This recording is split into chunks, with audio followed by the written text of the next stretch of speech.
Cambridge IGCSE Biology, Paper 2, Multiple Choice Extended 0610/23, October-November 2021. Question 1. An amoeba is a single-celled organism. You can also call this unicellular. The diagram shows an amoeba engulfing a food particle. Which characteristics of living organisms are shown? Okay, excretion, movement, nutrition. Movement is right because the amoeba moves to obtain its food. Nutrition is also right because it obtains nutrients from its food. However, excretion is definitely wrong because nothing is excreted out of the organism. So that means A and B are eliminated. Movement, yes. Movement, yes. Nutrition, yes. Sensitivity.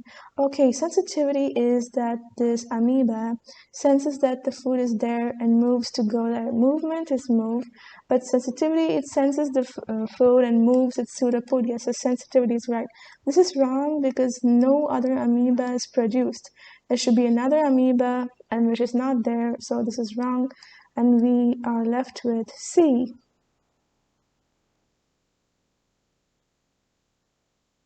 Question 2. Two animals have an identical sequence of amino acids in one of the proteins found in their cells. What does this indicate about these animals? First of all, it might mean that they make the same kind of protein structure.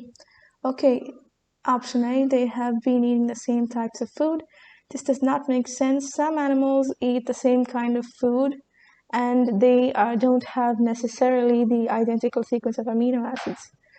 B, they have not been exposed to substances that cause mutation. No. They must be members of the same genus. No. Fish and bacteria sometimes feed on seaweed, and you can't call them as the same genus. They do not belong to the same genus, so this is wrong. They share an ancestor. Okay, so if this is an ancestor, it branches out to another two, and then these branch on and on. An example, they produce insulin. This is transferred here, insulin, and again transferred here and here. So insulin has the identical sequence of amino acids, and so this organism and this organism might have the same identical sequence of amino acids. So yes, D. Question 3. The diagram shows two guard cells. Which label is correct? Okay, this is the stoma. It's the pore where gases diffuse in and out, and also transpiration takes place. Okay, always remember that the cell wall is outside. So this is the cell wall, and this is the cell membrane. So obviously A and B are wrong because they show the opposite. Now the vacuole, this is right. Don't confuse this for the cytoplasm because these two are not the cell wall, cell membrane. This is the cell wall and this is the cell membrane. This is the cytoplasm and this is the vacuole. So yes, C is the answer. D is not the cytoplasm and it's part of the cell wall. Okay. Question 4. The length of a mitochondria in a microphotograph is 50 millimeters. This is the observed image. The actual length of the mitochondria is 3 micrometers. Okay, let's just convert this to millimeters. 1 millimeter is equal to 1,000 micrometers. So to convert micrometers into millimeters, you have to divide the actual length by 1,000. You have to divide the amount that you have by 1,000. So 3 divided by 1,000 gives a 0.003 millimeters. Okay, what is the magnification of the photomicrograph? Magnification is equal to the observed length, or you can even say image or size, divided by the actual length, image or size. You can remember this by MOA. MOA stands for M equals O divided by E, where M is the magnification, O is the observed size, and A is the actual size. Okay, let's substitute the values that we have. The observed size in the photo is 15 millimeters and the actual length is 3 micrometers. We changed this to 0.003 millimeters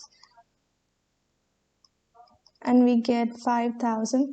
And for magnification, we have to add this cross sign. So we have C. Question 5. The diagram shows some cells. Where are these cells found? These cells should most likely be found in the respiratory system because they have these cilia. So alimentary canal, no. These cilia are used to move mucus down to the esophagus and into the stomach to be digested and killed by the hydrochloric acid. The mucus carries dangerous pathogens that can be killed in the acid found in the stomach. So this is not the alimentary canal, but rather somewhere in the respiratory system. Blood? No, not at all. Bronchus? Yes, this is a part of the respiratory system. So yes, C is the answer. And plant roots? No, you may be confused because these look like root hair cells, but root hair cells look something like this. This is the root hair. So this is not the plant roots, not in the blood, not in the alimentary canal, but rather in the bronchus. Okay. Question 6. In which diagram would oxygen diffuse into the cell? Okay, for oxygen to diffuse into the cell, there should be a high concentration of oxygen outside and a low concentration of oxygen inside. So example, a dot represents the oxygen molecule. If there are more outside and less inside, then obviously more would go from the outside into inside. And they say into the cell, so we're looking for something like this. So eliminate anything that says low outside, so these two are wrong. Let's go on to B or D. High oxygen, okay. High oxygen inside the cell would mean that they both are the same. So this is wrong. And we have low oxygen here, so D. Question 7. Which statement about the role of pressure of water in supporting plants is correct? Okay, we have a cell here, a plant cell, and there is a vacuole. This is a cell sap. It contains cell sap. Now this pressure exerts a force on the cell wall, and thus it makes it sturdy and structurally well for supporting plants. So the pressure of water inside the cells presses inwards on the cell wall is wrong because the pressure of water inside the cells cannot push inward, it can only push outward. Think of it like a balloon being filled with water. The pressure of water outside the cells presses inwards on the cell wall. This would mean that the cell is getting compressed, so no, wrong.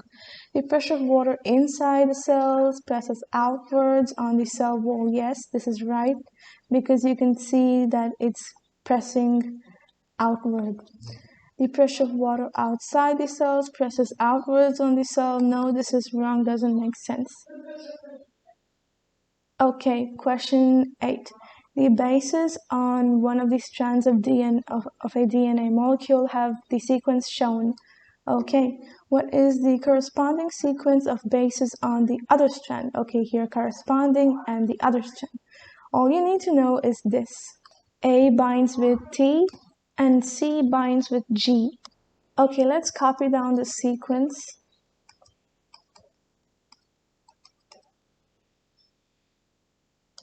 Okay, so A binds with T, and again A binds with T, T binds with A, C binds with G, T binds with A, and G binds with C. Yeah, okay. So we're looking for this kind of sequence. T, T, A, G, A, C. Yep, we have D. Question 9. In a photosynthesis experiment, a plant is left in bright sunlight for several hours. A leaf is then removed from the plant and tested for starch using iodine solution. The diagram shows the leaf from the plant that was used in the experiment. Okay, there's a white area. So this indicates that there's no chlorophyll. Now this green area contains chlorophyll. Okay, which diagram shows the results of the experiment? Now the area that contains chlorophyll is going to carry out photosynthesis because in the presence of chlorophyll and sunlight with carbon dioxide and water, you get glucose and oxygen. So the glucose makes up starch, and that's what changes iodine solution from brown to blue-black. So they've given us the key here. So the area that's covered in black means that it shows a positive result, while the ones covered in white means that it shows a negative result. So obviously the area the area that contains chlorophyll is gonna turn black because there's starch. So this is wrong, this is wrong. Now in D, you see that even this white area turns black. This is impossible because there's no chlorophyll, and without chlorophyll, photosynthesis cannot take place. So D is wrong, and we are left with C. Question 10. An experiment was carried out to investigate the effect of pH on enzyme action. The graph shows the results, y-axis, x-axis. What are the labels for x-axis and the y-axis? Okay, so we have rate of reaction, time, and pH. Here, they're talking about the effect of pH on the enzyme action. How do you measure the enzyme action working? You measure it by the rate of reaction. So one of this should be right. So it might be A or C. So let's eliminate B and D. Okay, now is it the other way around, or pH or rate of reaction? So as you can see here in the investigation, the effect of pH on enzyme action. So pH is the independent variable. That means you can change it. You're changing it from 1 to 3 pH. So it's the independent variable because you're changing it. And the enzyme action is something that's changing because of the independent variable. That's the pH. So the pH causes some change in the enzyme action. So since the independent variable is the pH, so the independent variable goes on the x-axis and the dependent variable goes on the y-axis. So that means the x-axis would have the pH and the y-axis would have the rate of reaction. So A matches our answer. Question 11. 4 test tubes were set up as shown in the diagram. In which test tube is starch digested most quickly? Okay, we have water bath at 15 degrees Celsius, and then we have starch solution in amylase, and then we have starch solution and boiled amylase. And that's the same scenario here, but with a higher temperature. Okay, amylase is an enzyme, and so enzymes have an optimum temperature. So anything lower than this optimum temperature slows the reaction down, and anything higher than this optimum temperature to a certain extent makes it work well. But too high means, say, 100 degrees, denatures the enzyme. This is basically example. This is an enzyme, and then you have the substrate. So you can see here that this is the enzyme, and then there's a substrate. This little place here is the active site.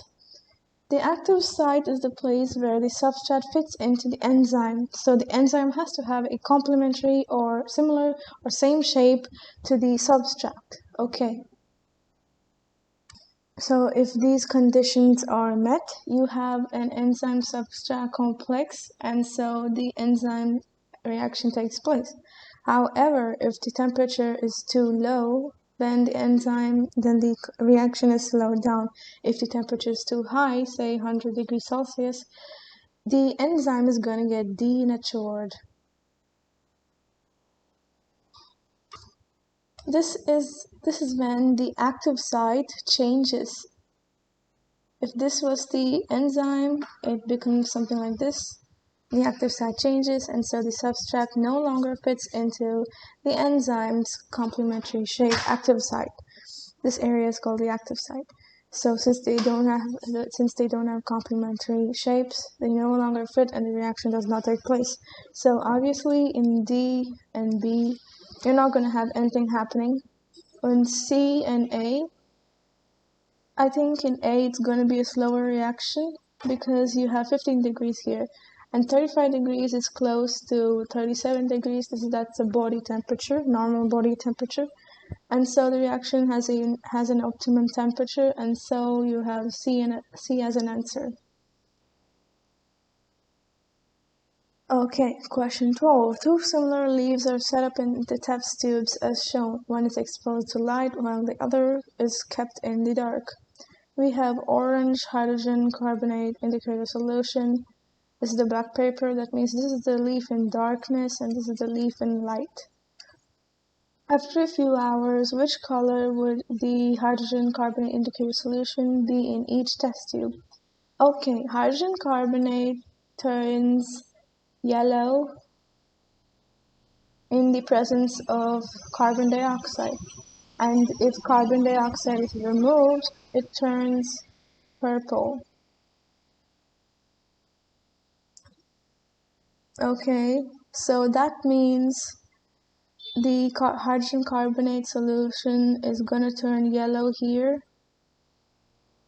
because the leaf is respiring, so it produces carbon dioxide, whereas here there's light, so chlorophyll, light, water, carbon dioxide all make glucose and oxygen. Carbon dioxide is removed, and so here this thing turns purple. So the light leaf is purple and the dark leaf is yellow, and so we have B. Question 13. The diagram shows part of a leaf cross-section which cells can carry out photosynthesis. Photosynthesis takes place with water, carbon dioxide, in the presence of light and chlorophyll, and these produce glucose plus oxygen. These can only happen if light, chlorophyll, carbon dioxide, and water are present. So these cells do not have chloroplasts, which contain chlorophyll. So 1 is out. 2 is there because you can see there are chloroplasts. 3 is not there because there are no chloroplasts. 5 is there.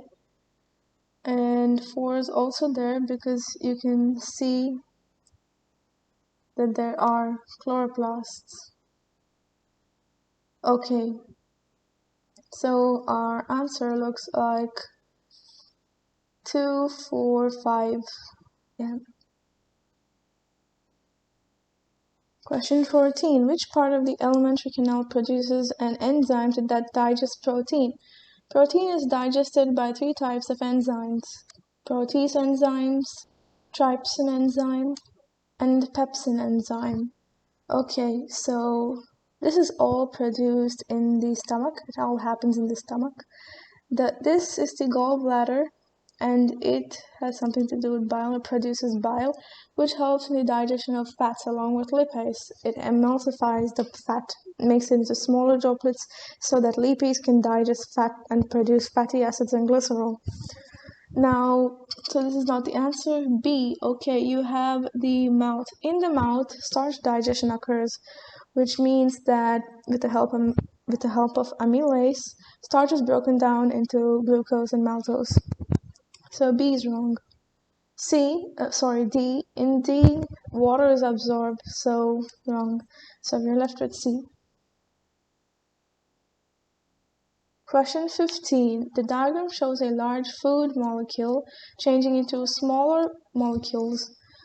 What is process X? Absorption, chewing, digestion, secretion. Okay, in absorption, if this is the cell, and if these are the molecules, it's just going to take it as it is. It's not going to change it from this to this. So absorption is wrong. Chewing breaks down a large lump of food into smaller lumps of food, and so this is wrong. It does not change them chemically. Digestion, digestion, for example, the bile plus lipase help digest fat into fatty acids and glycerol. Starch is broken down to maltose by maltase, and maltose is broken down to glucose by amylase. This also might happen directly by amylase. Okay, and protein, I explained in the past question, this one. So digestion is right. Secretion, no, secretion is like something is produced by something. So we have C. How is the structure of root hair cells related to their function? They have chloroplasts for photosynthesis. This is wrong because roots are found underneath the soil where they do not receive light, so they don't have the process of carrying out photosynthesis, but they do absorb water and act in the process of absorption with mineral ions. Their cell wall is partially permeable. No, the cell wall is not partially permeable. It's the cell membrane that's partially permeable. They have a large surface area to increase the rate of mineral ion uptake. Yeah, this is right. Both the cell wall and cell membrane control the active uptake of mineral ions. This is partially correct, this is right, but this is wrong again because the cell wall does not control the entry of substances in and out of the cell. The cell membrane does that. So we have C as the answer for question 16. Question 17. In plants, how are amino acids moved between sources and sinks? Okay, this is the definition or explanation of sources and sinks. By the translocation is the process by which sucrose and amino acids move along phloem tissues and are transported around the plant. Translocation through xylem vessels. Xylem vessels take part in water transport, so this is wrong. By transpiration through phloem vessels, again it's interchange. Transpiration, something to do with water, and phloem tissues do something with sucrose and amino acids, so this is wrong. By translocation through phloem tissues, yes, translocation is sucrose and amino acids. Amino acids. Yeah, amino acids, and through phloem tissues, this is right. D, by transpiration through xylem vessels, this is correct, but we're talking about sources and sinks, so it doesn't relate. So the answer is C. Which component of blood produces antibodies? Antibodies are produced by lymphocytes, phagocytes, digest pathogens. Plasma is just it's a component of blood. Red blood cells transport oxygen, so we have lymphocytes. Question 19. The diagram shows the external structure of the human heart. Which label identifies the coronary artery? The coronary artery is these kind of things that look like nerves. And so these the answer. These are something to do with blood going into the heart. The coronary artery supplies the heart with whatever it needs, oxygen, and removing carbon dioxide, stuff like that. So this is the answer. Which row shows what happens at the start of inspiration? Inspiration basically means inhalation. Okay, sorry for the bad handwriting, but these are the lungs, and this is the diaphragm. During inhalation, the diaphragm contracts and moves somewhere here. So its position is pulled down from here to here. So there's more space over here. So the lungs begin to become bigger to allow air in, so the volume of the thorax increases. Now when volume increases, pressure automatically decreases because they're inversely proportional. So when volume increases, the pressure decreases. Now they're talking about external and internal. These muscles are found near the lungs. If you take a look at the diagram here, this part is the external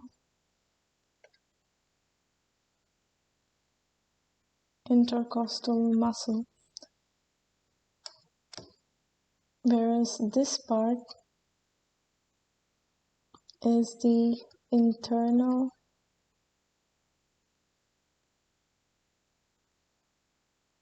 intercostal muscle. Sorry, this is separated. So these muscles act antagonistically, which means that they're opposite in nature. So when the intercostal muscles relax, the external intercostal muscles are going to contract. So they're opposite in nature. Okay, coming back here. So when volume increases, this is during inhalation, the volume increases to allow in more air. So the pressure decreases. The diaphragm contracts. Yes, it moves down to allow the lungs to expand. So this is correct. The internal intercostal muscles. Okay, during inhalation, the external intercostal muscles contract. This is right. During inhalation, the internal intercostal muscles relax. So this is wrong. Contract is wrong. So this is right, wrong, right, and wrong. Yeah, we have A. Question 21. Some features that help to defend the body against pathogens are listed. Mucus, skin, stomach acid, phagocytosis. Which features can prevent pathogens from entering body tissues? Okay, mucus. If you take a look at this diagram, the mucus lands up on here and it's moved to the esophagus. This doesn't work at a cell level, it works throughout. So pathogens are moved away from a lot of cells. So this is at a tissue level. So this is how it goes. Cells make up tissue, and tissue makes up organ, and organ makes up organ system, and this all makes up the organism. So this is at a tissue level, and so mucus is at a tissue level. Skin, yes, if this is the skin, and blood vessels. Pathogens cannot enter. So this is at a tissue level. Stomach acid, yes, again, it's not a cell level. Phagocytosis, okay. A phagocyte ingests a pathogen, and this is at a cell level, so it's not at the tissue level. So we have 1, 2, and 3. That's B. Question 22. The diagram shows the human gas exchange system. Which row shows the correct labels? Okay, let's just label everything here. 1 is the larynx or voice box. 2 is the trachea. It's made of cartilage to keep it open. And 3 is the bronchus. These little things are bronchioles. Now 4 is the diaphragm. Okay. 1 larynx, 2 trachea, 3 bronchus, 4 diaphragm. We have B. Question 23. What is the equation for anaerobic respiration in yeast? Okay, anaerobic respiration is in the absence of oxygen. So this is wrong. And no, it does not take place with water. This is photosynthesis, so D is wrong. Now we're left with B and C. Now this is ethanol, and ethanol is produced during the anaerobic respiration of yeast. So this is right, and this is wrong. And yes, carbon dioxide is also given out. Glucose is broken down to ethanol and carbon dioxide in anaerobic respiration yeast. Okay, question 24. The diagram shows a kidney tubule. In which part of the tubule is the glucose concentration the highest? Okay, so we have, this is the renal capsule, and we have the renal artery coiled up here. And substances such as glucose, urea, water, and some salts are come out and get into this tube. and they pass on through it and go out. And some are reabsorbed back somewhere here, here, or here. However, protein always stays inside the renal, always stays in the renal artery. It doesn't come out, doesn't diffuse out. So when glucose just diffuses out, it's the highest in this area, and it keeps getting lower down the tube. So our region A is going to have the highest concentration of glucose. Question 25. What happens to the muscles in the iris when a person moves from a brightly lit room to a dimly lit room? Okay, in bright light, circular muscles contract and radial muscles relax. How do you remember this? You can use CCRR. C stands for circular and C again stands for contract. And the same goes for radial muscles. This is in bright light. Do not mix it with dim light. In dim light, circular muscles relax and radial muscles contract. So the person is moving from a brightly lit room to a dimly lit room. So this action is going to take place. So in bright light, the pupil size is going to become small. It's going to be small to allow less light and less damage to the retina. But in dim light, the pupil size needs to be large to accommodate more light. So we have circular muscles relax and radial muscles contract. And this looks like the option D.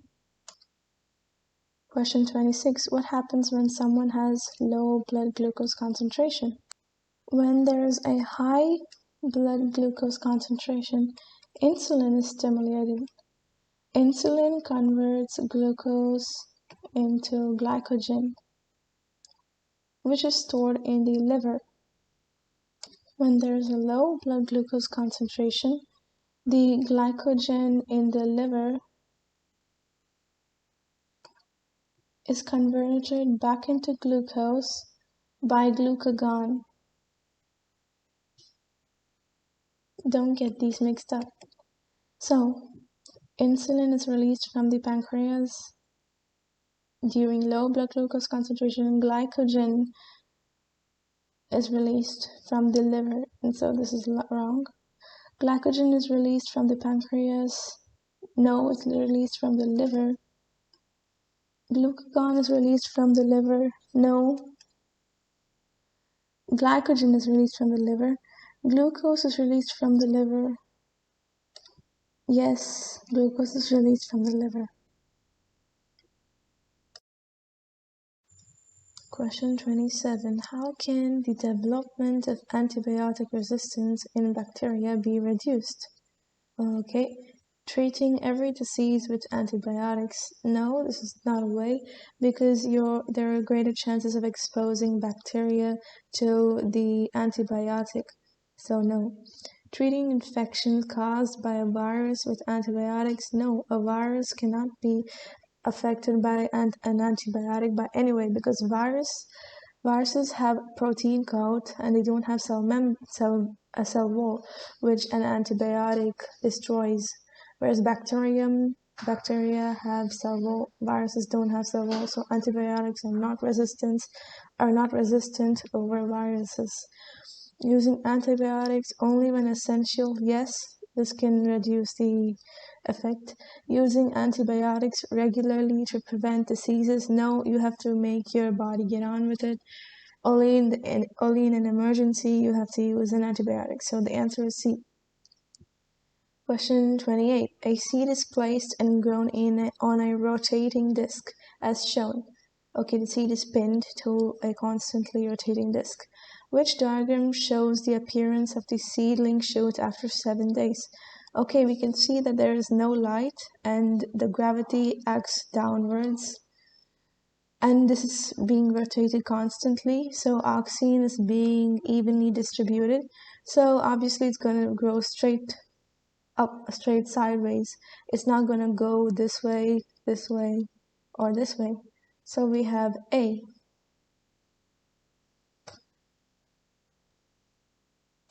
Coming back to this question, I forgot to mention something. Never use an antibiotic in a diluted form. because this can decrease the severity of the antibiotic, and so the bacteria can take over and always complete the entire course of antibiotics that's given, so that all the bacteria are destroyed and none of them are exposed to the antibiotic. Okay. Question 29. Which statement about a structural adaptation of wind-pollinated flowers? Which statement describes the structural adaptation of wind-pollinated flowers? They have long filaments so that anthers hang outside the flower. Yes, this is right, because if this is the flower, and if the anther, that's the pollen grain formation, if it hangs outside, wind can push and the pollen grains are suspended in air, and they may fall on the stigma of another plant and fertilization may occur. So yes, it's a wind-pollinated flower adaptation. They have round, sticky sepals to trap pollen grains. All flowers have that, so it's not a wind-pollinated adaptation. Their large petals protect the stigma. If that's the case, then the wind is blocked by the petals, and so the pollen grains cannot sit on the stigma. Their stamens are feathery, so there is a large surface area. No. So the answer is A. What are the likely consequences of HIV infection? Decreased lymphocyte number? Yes, HIV attacks lymphocytes and destroys them. Reduced active immunity? Yes, that means that you won't produce memory cells and all of that. Reduced passive immunity? No, this doesn't make sense, so we have 1 and 2. In passive immunity, you obtain the immunity for temporary. This is active immunity is permanent. Well, almost permanent, while passive immunity is temporary. So we have B.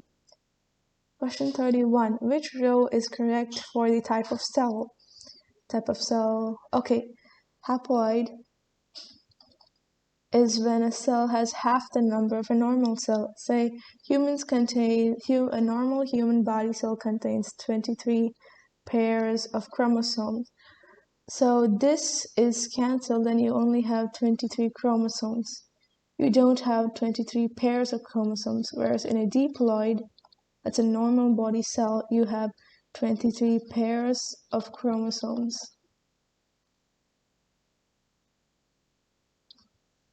So sets of chromosomes, so if you have 23, this is double to 46, and we just call it 23 pairs.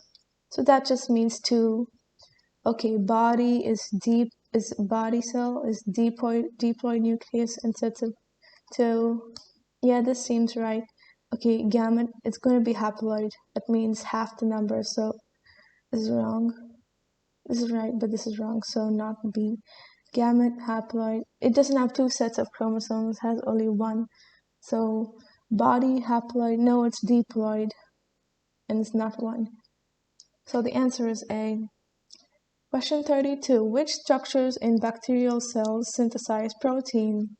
Okay, the cell wall gives structure. Chloroplasts probably make food in this bacteria. The nucleus contains genetic information, and ribosomes synthesize protein. So we have ribosomes. They make protein, which the mRNA messenger ribonucleic acid informs them. Okay, question 33. Blood group AB, blood group O. What are the correct percentages of possible blood groups for this child? Okay, so we can draw a Punnett square. Okay, what you need to know here is that this allele O is recessive. That means A is dominant over O and B is also dominant over O. So if we have A and O, we get an A group. If we have B and O, we get a B group. If we have A and B, we get AB, because A and B are co-dominant. They are 2 bosses. Just think of them like bosses. A is bossed, O is bossed over A. Sorry, the arrow should go this way. O is bossed over B, and AB are co-dominant. Okay, so here we have A, O. So we can see here that we have A, B, and B. So we have a 50% chance of A and a 50% chance of B. So there's no chance of O. So we are left with 33A. Question 34. Which statement about a person who is heterozygous for sickle cell allele is correct? Okay, so sickle cell anemia is a disease where the red blood cells should be like this, but they're turned something like this. So the efficiency of carrying oxygen is reduced a lot. Okay, let's take a look at the options. They are not resistant to malaria and their genotype is... Okay, so example of person is this. So that we have A and S. The S symbolizes sickle cell allele and it's recessive while the A is dominant. A is for healthy hemoglobin. So if it's heterozygous, the person is resistant to malaria and does not have the chance of dying from sickle cell anemia. But a person who is homozygous for sickle cell anemia suffers from oxygen reduction. And so, but a person with pure, say this, does not suffer from sickle cell anemia, but suffers from malaria because they do not have resistance. So let's take a look. They are not resistant to malaria and no, heterozygous. There are two different alleles here. And they are resistant to malaria, so this is wrong. They are not resistant to malaria and their genotype is this. No, they're resistant to malaria, so wrong. They are resistant to malaria and their genotype is this. Yes, it's heterozygous. Let's take a look at D. They are resistant to malaria and their genotype is this. Okay, this might seem confusing, but this person has more chance of dying from sickle cell anemia, so it's not so proper. It's not such a proper answer, so we have C. Question 35. A species of insect usually has pale colored wings. This helps to camouflage them on pale colored tree trunks. A few of the insects in this species have darker colored wings. After a number of years, the tree trunks become darker in color due to environmental changes. The insects with dark-colored wings become more common than insects with pale-colored wings in this species. Which process causes this change in the proportion of insects with dark-colored wings? Okay, this is sort of like natural selection because they become adapted and the fittest survive. So we have pale colored here and we have dark colored here. When the tree trunks were pale, the darker ones were not able to camouflage, and so birds would have eaten them off, and so more pale colored were there. But since the tree trunks turned darker, the pale colored ones were eaten by probably other predators, and we were left with dark colored ones, and the dark colored ones produced more, and so the fittest survived. So biotechnology is not there, and selective breeding is not there because in these two, humans interfere with the species. Conservation, no, people did not come and save the species, so we're left with natural selection. Question 36. The diagram shows part of the nitrogen cycle. Which letter represents denitrification? Okay, denitrification is soil nitrogen turning into atmospheric nitrogen. And this arrow symbolizes it, so D is the answer. Plants to animals is nutrients. Plants are being eaten by animals, and nitrogen gas in air to nitrogen ions in the soil. That's atmospheric to soil. This is nitrogen fixation, and C is nitrification. So D is denitrification. So we're left with D. 37. Reasons why bacteria might be used in biotechnology and genetic engineering are listed. All bacteria are harmful organisms. Bacteria contain plasmids. Bacteria share the same genetic code as other organisms. There is a lack of ethical concerns about using bacteria. Which reasons make bacteria useful in biotechnology and genetic engineering? Okay, this first statement is totally wrong because there are some bacteria which are harmful. Bacteria contain plasmids. Yes, they do contain plasmids. They're a sort of circular thing. Bacteria share the same genetic code as other organisms. Yes, they do. there is a lack of ethical concerns about using bacteria. Yeah, they're totally different from us. So we're left with 2, 3, and 4. B. 38. Bacteria can be genetically engineered to produce human protein, such as human insulin. Which enzyme is used to join the human gene and the bacterial plasmid together to create a recombinant plasmid?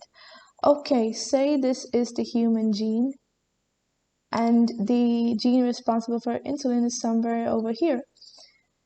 And we need to cut this out. For that, we use a restriction enzyme. And the same is done for a plasmid. We cut a portion of it using the restriction enzyme is also called restriction endonuclease enzyme. And so a portion is cut, and this forms sticky ends over here and here. So the piece that's responsible for insulin, the length of DNA, is inserted into that space that we got here. And so now we have a recombinant plasmid. This is joined together by DNA ligase. So we have C. It's not lipase. Lipase is something related to fat. It's DNA ligase. Question 39. The bar chart shows the tolerance of some river organisms to different levels of pH. Which organisms would be most affected if the pH of a river decreased from pH 6 to pH 5? Let's take a look at these. pH 6, pH 5. So let's draw a line. And we can see that mayflies and crayfish survive at 5.5 pH, whereas snails and clams have their pH level highest at 6. So if it reduces even more, they are going to be affected the most. So the answer is C. Question 40. What is meant by sustainable resource? Okay, it's a resource that is removed as quickly as it's produced. A resource that is produced by non-intensive farming and is rarely used? No. A resource that is removed from a habitat without changing the environment? No. A resource that does not pollute the environment? No.